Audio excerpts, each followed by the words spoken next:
K temu srečanju, oziroma temu pogovoru me je spodbudila knjiga Bojana Macuha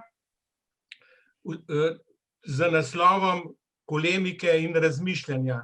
To gre za to strokovno monografijo. Sam naslov, ko sem dobil to knjigo v roke, mi ni prav nič pritegnil. Vendar potem, ko sem jo odprl, me je pa ta knjiga zelo pritegnila.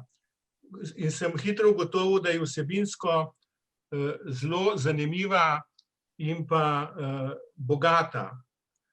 Bojan Macuh je doktor znanosti z področja edukacijskih ved, študij je zaključil na Pedagoški fakulteti Univerze na Primorskem, magistrski študij sociologije pa na Filozofski fakulteti Univerze v Mariboru.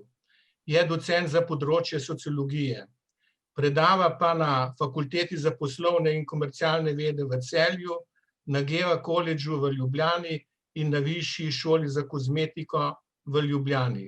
Znan je kot avtor znanstvenih monografij in soavtor strokovne monografije, učbenikov za visoke šole, več znanstvenih in strokovnih člankov ter raziskovalec ARRS z področja družbenih ved in IRDNO Maribor. No, sedajle je pa, Bojan, beseda tvoja. Rekla sva, oziroma moje začetno vprašanje je,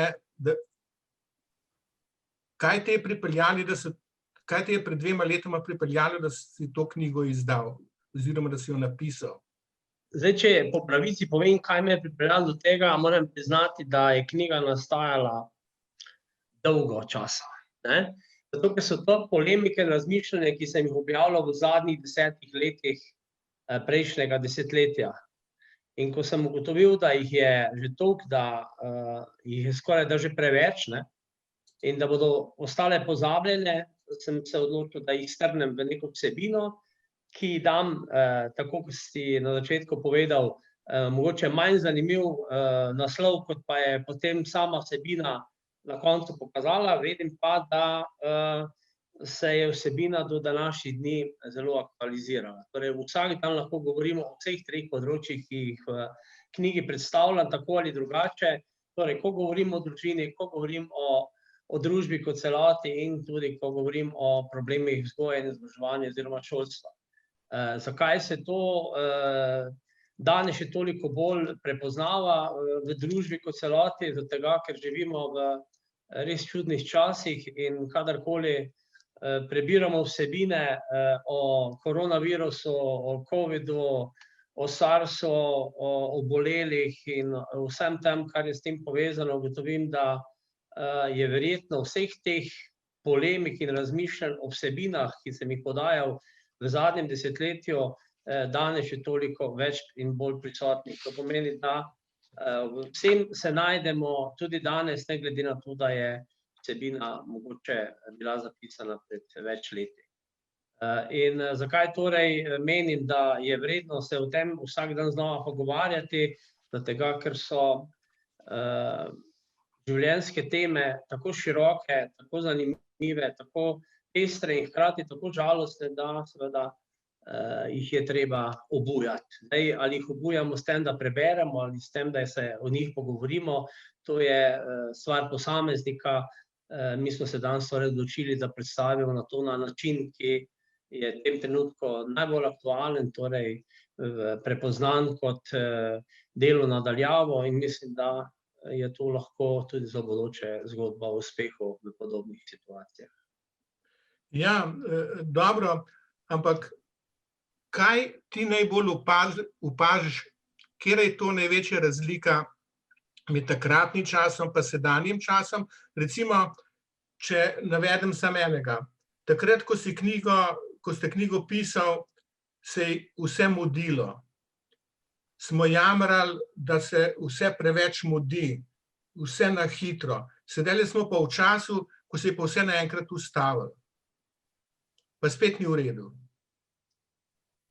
Ja, jaz menim, da je ravno to zdaj zanimivost sodobnega časa, da če nam je nekdo predlagal, da naj čim več ležimo na kavču in gledamo televizijo, bi jaz rekel, da je boljše, da da čim več ležimo na kavču in primemo kdaj pa kdaj katero knjigo v roke. In tu med temi prisotnimi danes je kar nekaj požiralk knjig, tako da sem prepričan, da poznajo zgodbo o tem, kako nekako zaokrožiti prosti čas, ki ga imajo ali pa ga nimajo. V knjigi si zapisal, da je družba v primežu globalizacijske krize družbenih vrednot. Takrat si to zapisal. A je še vedno to ali še kaj drugega? Mislim, da je ne samo, da je še to, ampak je mnogo več od tega, ne? Kajti šele v zadnjem obdobju... Kaj imaš v mislih? Da je šele v zadnjem obdobju prišlo na površje, kako pomembne so človeške vrednote, ne? Šele zdaj ugotavljamo, koliko nam pomeni prijateljstvo, bližina, predvsem v kontekstu tega, da se ne moremo srečevati, družiti, da smo seveda bolj ali manj primorani delati v okviru sodobne tehnologije, torej se slišati po telefonu, pogovarjati preko Skypa, zdaj v tem primeru preko Zooma in na tak način nekje, bom rekel, funkcionirati. Seveda pa to ne pomeni, da so tiste vrednote, ki so bile nekoč pomembne, danes pomembne manj ali pa enako pomembne. Vse, kar se nekoč ustvari v okviru vrednot, od sreče, prijateljstva, ljubezni, zadovoljstva, miru, spoštovanja, lahko naštevamo v nedogled, ugotavljamo, da so to vrednote za vedno, ne od nekdaj in za nekoč, ampak za vedno in vselej. Ali se vam ne zdi, da nastopa nek čas razčlovečenja, skoraj bi temu rekli? Ja, če razčlovečenje razumemo kot življenje s tehnologijo, življenje v času, ko lahko nekateri spremljajo življenje samo skozi okno, v tem primeru mislim na življenje starostnikov v domovih za starejše, veliko obolelih v bolnišnicah, ki so priključeni na sodobno tehnologijo, ki jim pomaga ohranjati življenje. Menim, da je to razčlovečenje človeka, čeprav ima človek ob sebi človeka, ki mu v vsakem trenutku pomaga, ampak dejansko nima tistega, kar bi potreboval in zaradi česar mogoče sploh ne bi bil primoran toliko uporabljati sodobno tehnologijo. A je morda zaradi tega izginil nasmeh z obraza, kakor ste zapisal tudi v knjigi v enem izmed podnaslovov? Ja, moram reči, da nasmeh z obraza izgine neštetokrat v življenju.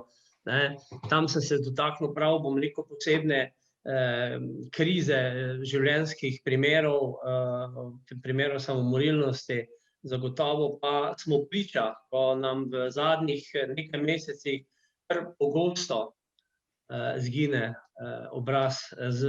nasmeh z obraza, kar pomeni, da smo razočarani nad marsičem, predvsem pa nad dejstvom, da je omejevanje svobode tisto, kar človeku vedno je in bo tudi v prihodnje povzročalo zelo velike, bom rekel, osebne travme. Torej, ko ti nekdo ne dovoli početi to, kar si vse življenje počel, in potem seveda razmišljaš, kako je bilo nekoč lepo in se bojiš, da morda ne bo, ali pa globoko upaš, da čez nekaj mesecev zopet se najdemo tam na tistem mestu, kot smo bili pred slabim letom.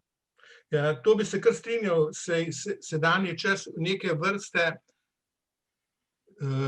nesvobode ali pa osamljenosti povzroča pri ljudeh kar resne krize.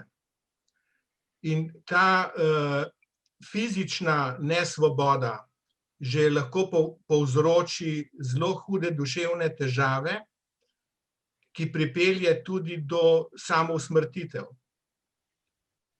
In tega se kjerkrat mogoče malo premalo zavedamo, čeprav imamo to zapisano tudi v zakonu o prestajanju kazni zapora. Recimo obsojena oseba ne sme biti več kot 30 dni neprekinjeno v samici. To ni kar ko brez veze napisano. Ja, zdaj kriza je večplastna v tem primeru. ne samo samo osamitev, karantene takšnih ali drugačnih oblik, prepoved druženja.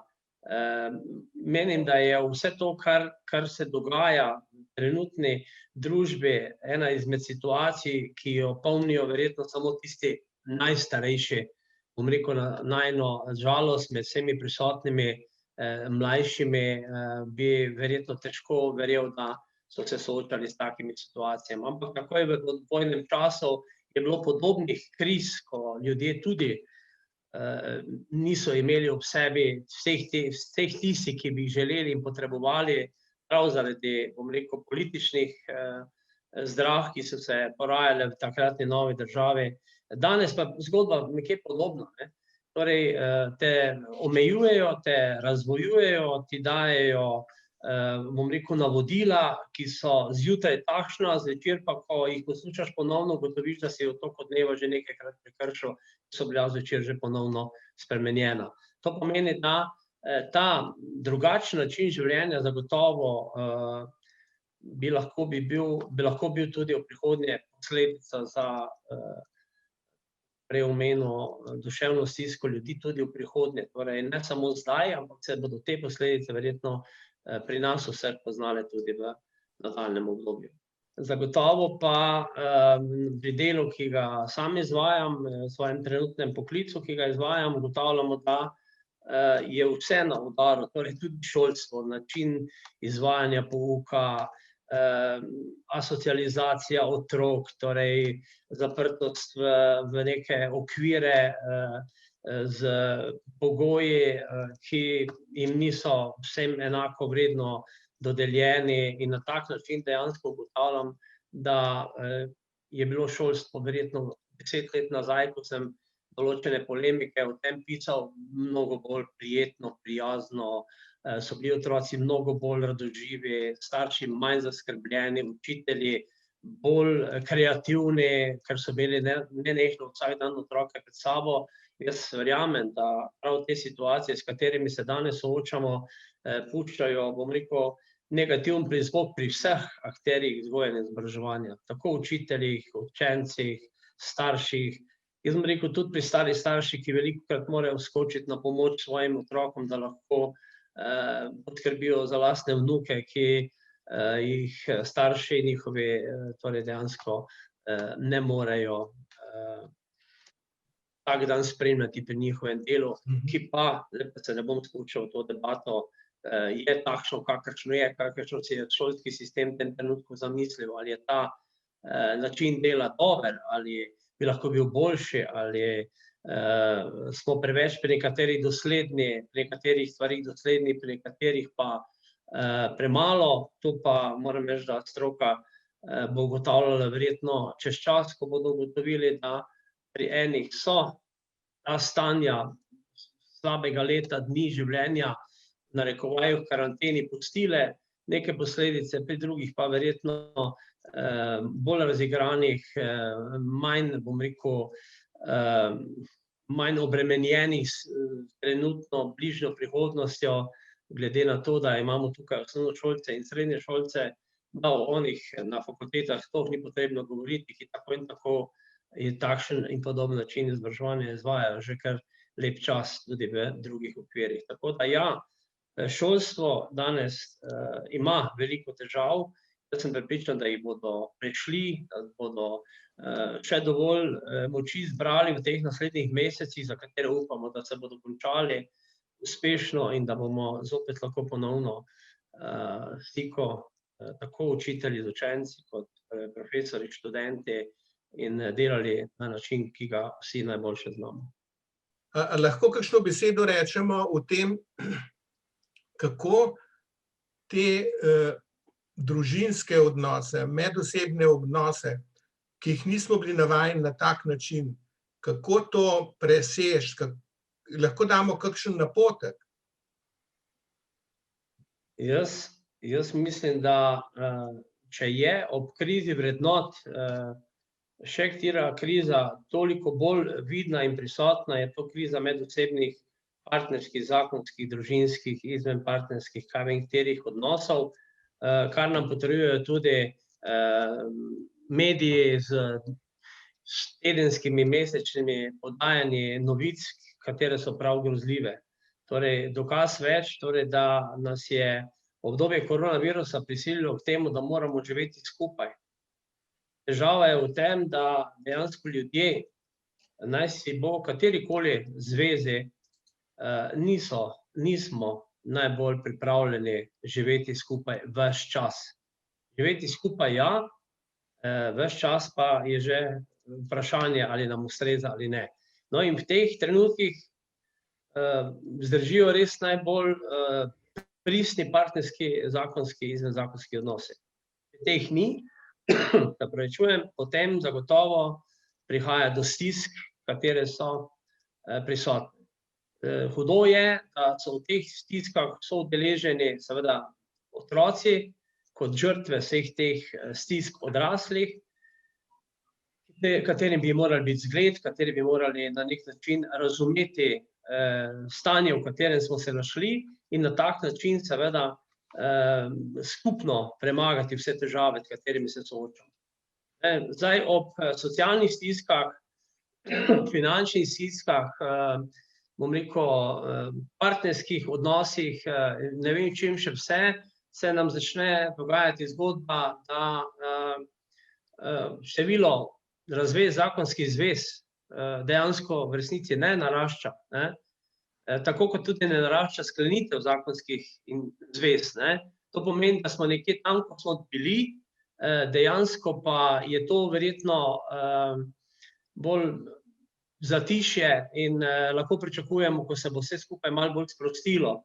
Jaz upam, da bo sklenitev zakonskih zvez zelo porasla, bojim se pa, da bo še bolj krepko porasla tudi odločitev, da ljudje, ki so več mesecev bili tako ali drugače v narekovajih primorani živeti v isti skupnosti, pa tega niso vajeni, dojeli, da je čas za drugačen način življenja. To je tisto, kar se nam v družbi, bojim se, začne lahko dogajati prav kmalu. Zakaj mislite, da se v teh medosebnih odnosih pojavlja sedaj vedno več nasilja?